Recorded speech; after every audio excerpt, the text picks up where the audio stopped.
मुख्यमंत्री देवेंद्र फडणवीस ने बारामती उपचुनाव को निर्विरोध कराने की अपील करते हुए सभी राजनीतिक दलों से सुनेत्रा पवार को समर्थन देने का आग्रह किया है। उन्होंने कहा कि महाराष्ट्र की राजनीतिक परंपरा के अनुरूप सर्वसम्मति से यह चुनाव बिना मुकाबले संपन्न होना चाहिए। उन्होंने पूर्व उदाहरण देते हुए बताया कि आर पाटिल के निधन के बाद उपचुनाव सर्वदलीय सहमति से निर्विरोध हुआ था। इस दौरान मुख्यमंत्री ने नासिक जिले के दिंडोरी में हुए भीषण सड़क हादसे पर गहरा शोक व्यक्त किया।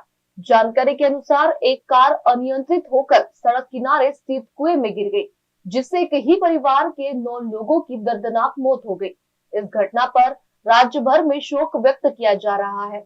मुख्यमंत्री ने बताया कि आपदा प्रबंधन मंत्री गिरीश महाजन ने घटनास्थल का दौरा कर स्थिति का जायजा लिया है। प्रारंभिक जांच में सामने आया कि सड़क के पास स्थित कुएं की सुरक्षा दीवार कम ऊंचाई की थी, जिससे यह हादसा हुआ। सरकार ने मृतकों के परिजनों को आर्थिक सहायता देने की घोषणा की है तथा राज्य भर में ऐसे खतरनाक स्थानों का ऑडिट कर आवश्यक सुरक्षा उपाय करने के निर्देश जारी किए हैं। कुठलंच असू शकत नाही। ती जी विहीर आहे त्याला अतिशय छोटा कठडा होता आणि ती कुठेतरी मध्यभागी अशा प्रकारे ती विहीर होती आणि त्यामुळे ही घटना घडल्याचं प्राथमिक दर्शनी त्या ठिकाणी लक्षात येत आहे।